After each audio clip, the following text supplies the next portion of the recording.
Hello, everybody. This is Lee McQueen again, and I'm giving an update on the concept of the Bernie Crats.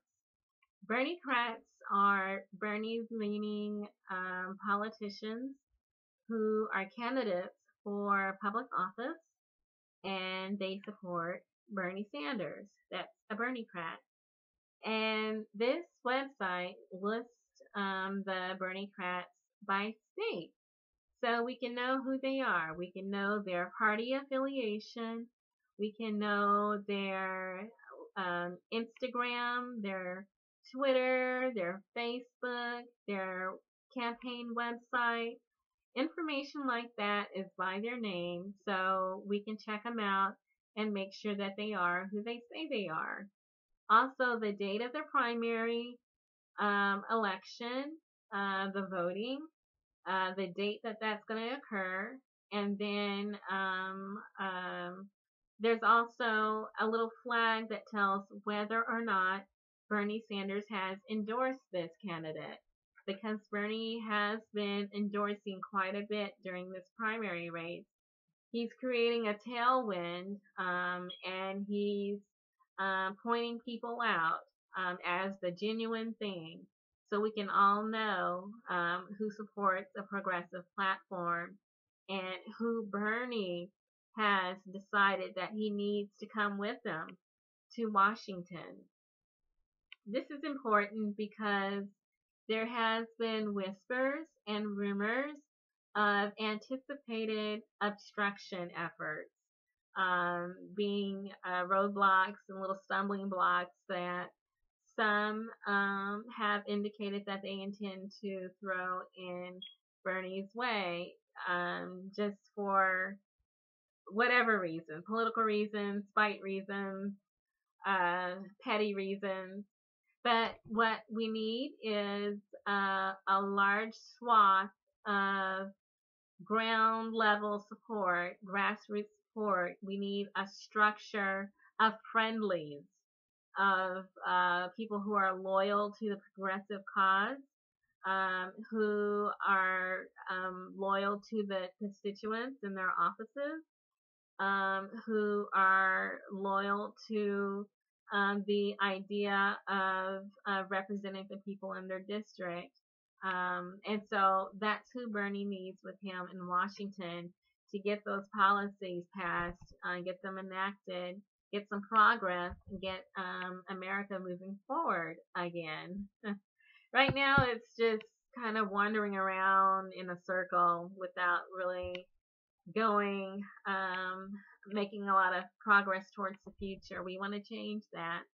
And it starts from the ground level and then goes to the local politics and candidates, and on it to state level politics, and then on up to representation at the federal level, senators and the representatives.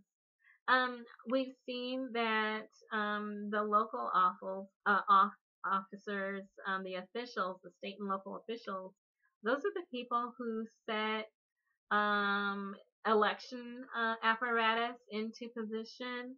They decide a lot of policies on how procedures and process get into place, and we've seen when it works really well. When an election is streamlined and everybody knows what's supposed to happen, and whatever's supposed to happen does. And then we've seen some states this primary season where there were deliberate efforts to throw a wrench into the works and jam the works and create chaos deliberately. That was state and local level. And so that's why we need progressives in there to straighten things out. So we want to pay strict attention to what's happening down ballot. Bernie wants us to do that, and we should do that. It's a mutual thing. We want these people into place so they can help Bernie, and then Bernie can help us, and then we can help the state and local, and then it's a big old circle. We're all connected. Okay. Like Bernie says, he cannot do it alone, and that's the whole point.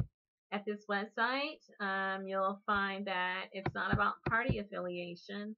It's about platform and issues. And so if there is not a Bernie Crat in your state, and I'll get to the listing of which states have the Bernie Crats in them, then you can use the link at Blue America's Bernie Congress, and you can send campaign funds to politicians or Bernie Crats in other states.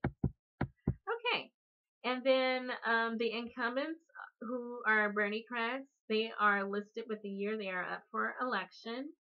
And let's see, there is a disclaimer at this website too, and it says that there's no commonly agreed upon way to determine whether someone is a Bernie Crat. They want to err on the side of inclusion, but they highly recommend that you follow the links provided and do research on each candidate to make sure that they are who they say they are, that they are progressive, and that they are Bernie-leaning progressives.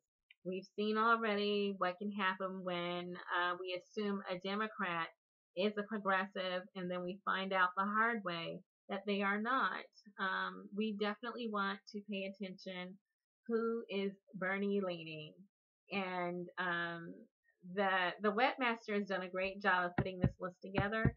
But again, we can all do our homework and make sure that we know who's who and what's what. And I'm scrolling down because there is an update on California. The last time I looked at this list, there were 40 Bernie Crats listed as running for office in California, from U.S. Senator to U.S. Representative to State Senator to State Representative, on down to City Council and parts in between, and all over the place. 53 Bernie Crats. If you're in California, you want to know what's going on down ballot in your state, this BernieCrats.net, BernieCrats.net, this is the place that you want to check out and see what you can do when you want to help Bernie Sanders get some positive support going on. There's also an update whether the person who has either won or lost their primary election. So as each state has been holding their primaries, this webmaster has been updating whether there's been wins or losses, and that's noted at this website too. So some primaries have already taken place. They've met their challengers of the progressives, the Bernie-leaning progressive. They met their challengers, and then they've either won or they've lost, and that's listed up there. Some primary elections are still ongoing or have yet to take place, and the dates for those are listed too. So pay attention to the dates so you know where and when you need to show up to support the progressives so they can support Bernie. Okay, so I'm going to go through and just list how many Bernie Crats are in each state according to this website. There are 0 Bernie Crats in Alaska,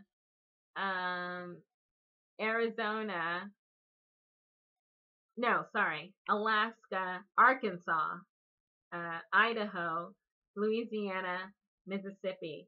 So there are 0 Bernie Crats listed on this website in Alaska, Arkansas, Idaho, Louisiana, and Mississippi. And it doesn't mean that there isn't a Bernie Crat. It's just that the Bernie Crat has not gotten in touch with this webmaster to let them know that they're engaged in a primary race. Or there's just not a Bernie Crat in that state. So as it stands, this webmaster has not located a progressive that leans towards Bernie in those states. There is 1 Bernie Crat in each of the states of Alaska.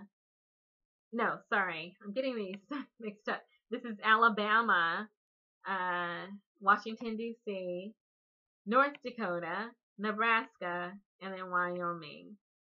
There are 2 Bernie Crats listed in Connecticut, Delaware, Kansas, Montana. There are 3 Bernie Crats listed in Georgia, New Hampshire, Rhode Island, Tennessee, Virginia. There are 4 Bernie tracts listed in Massachusetts, New Mexico, Oklahoma, South Dakota, Texas. There are 5 Bernie tracts listed in Indiana, Kentucky, Maryland, Michigan, Pennsylvania. There are 6 Bernie tracts listed in Maine and Ohio. There are 7 Bernie tracts listed in Iowa, Illinois, North Carolina, Oregon, Vermont, Wisconsin. There are 9 Bernie tracts listed in Hawaii, South Carolina, and West Virginia. And then 10 Bernie tracts are listed in Minnesota, New Jersey. There are 12 listed in Arizona. There are 13 Bernie tracts listed in Florida, Nevada, and in Utah. There are 14 Bernie tracts listed in Missouri.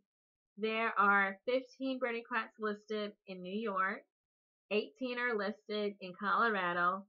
24 are listed in Washington State. And then again, California has 53 Bernie tract candidates for public office in California.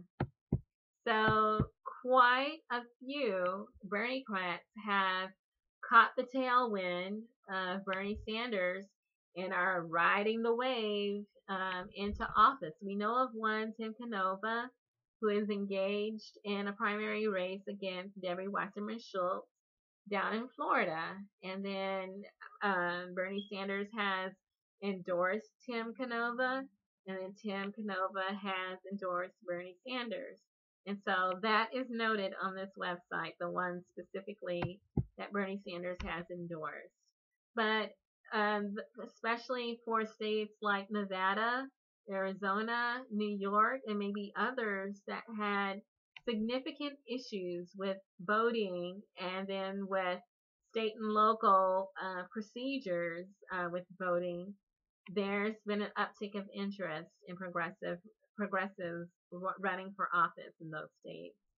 So all politics is local. We want to definitely pay attention to what's happening at the bottom of the ballot. Bernie Sanders is very concerned, and so we definitely, if we're supporting Bernie, we need to pay attention to that too. But great things are happening. As I said, there are some who have been winning their primary elections, and that's just wonderful. We celebrate each victory, and that's definitely a victory. There's a tweet handle down at the bottom. It's at Bernie 2016 yes, and that way if you have additional information, you can send it to the webmaster to get that updated. Okay, we were talking about candidates down ballot, because no matter what happens at the top of the ticket, and right now the Democrat Party is in such a state of flux. It's back and forth, it's left and right, it's this and that. And there's so many wild cards involved with the Democrat a Democrat nomination.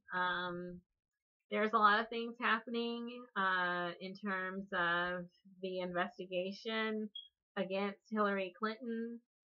We don't know how the Democrat Party is going to react. We don't even know what the voting is going to be in California, and how that might influence the rest of the primary nomination or the decision making. We're hoping for great things. Well, I know I am. I'm hoping for the great thing, the best thing, which would be Bernie Sanders at the top of the ticket. But at the same time, we again have to pay attention to what happens down ballot. There are some Greens that will be down ballot as well. Greens, if you go to www.gp.org and then /ballot access, and I'll put that link in the description, you can see what's happening in the Green Party. Of course, Jill Stein is at the top of the ticket. But you know, if you want to vote for Bernie Sanders at the top and then Greens down below, that's allowed. It's your vote. You can do that. But you do have to do it in the states where Greens are on the ballot. Ballot access is tricky. It's prohibitive and it's difficult. Jill Stein was able to raise enough money to get some funds, matching funds, and that's been used to pay fees and pay for footwork to get some additional states into play.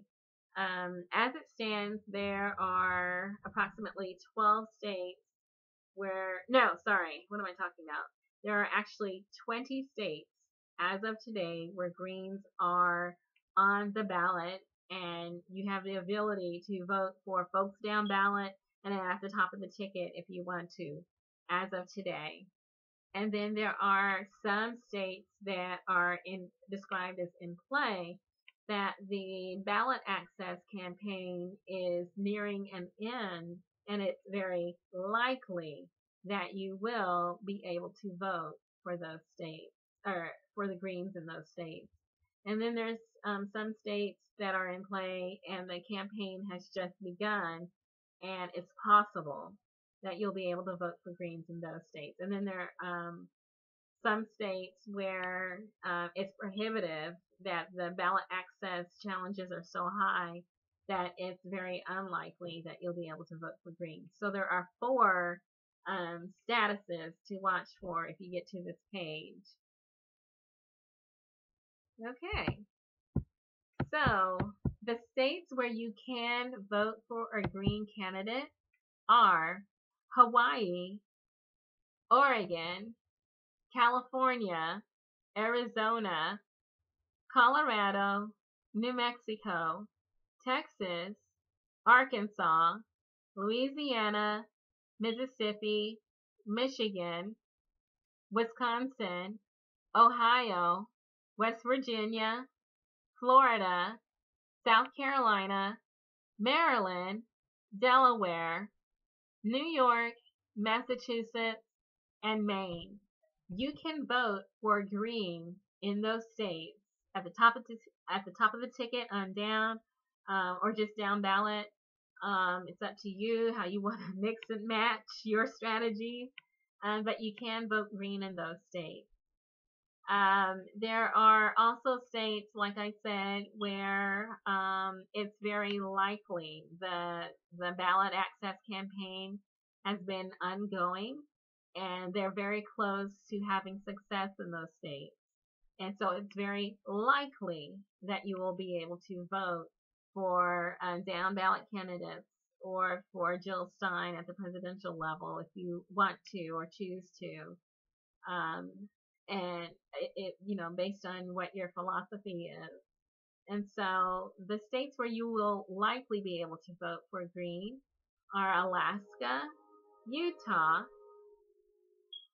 Nebraska, Iowa, Missouri, Kentucky, and Vermont. Those states you will likely be able to vote Green.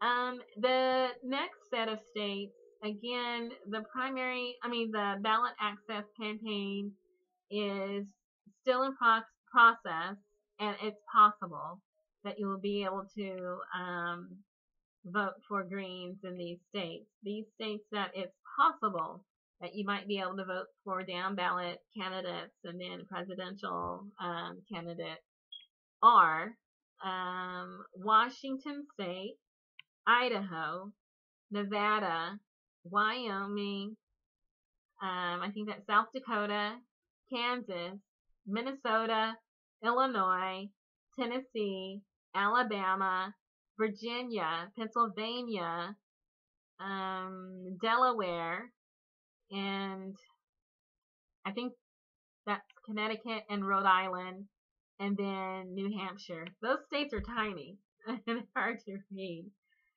Okay, so it's possible that you might be able, if the Greens are successful in those states in getting Green on the ballot, then you'll be able to vote for them. Now, this next set of states, the ballot access laws are so prohibitive that it's unlikely that you'll be able to vote Green. These are Montana, North Dakota, Oklahoma, Indiana, Georgia, and then North Carolina. those states, it's unlikely that you'll be able to vote green. But we keep hope alive and we continue building. And so with each election, with each state, it's possible to get more states to turn green. And that means even more progressives. And I've said this before, and maybe some other people have said it too, that there seems to be a need for more representation, political representation in North America. There probably needs to be four parties. The Libertarians, who are already on 50 states, who are on the ballot in all 50 states, um, that's one party. And then, of course, we have the Republican Party, and then a Democrat Party, and then the Green Party, which is working its way up to getting on 50 states. Um, there needs to be more representation, and so I think with four parties, most people can find one or two that represents their best interest, and they can mix and match, or stay independent and just pick and choose candidates for office from whatever state they feel is best for that office. But it is exciting to see progress like this made. I think it's wonderful that this is democracy in action. And even though it's uphill and there are challenges, it's important to not give up hope and to continue keeping the dream alive, keeping hope alive, hoping for change, feeling the burn, moving forward to the future. And I do believe that forward motion, progress is happening with the Democrat Party underneath the leadership of Bernie Sanders. With under Bernie Sanders' leadership, the Democrat Party is making progress and moving forward. And then the down ballot candidates, who are, regardless of party affiliation, but are progressives, they are also doing their parts to keep the entire structure moving forward. We do not want to leave Bernie twisting in the wind by himself. We need him to have an entire structure beneath him so he can come into Washington full of ideas and get those ideas going. Thank you.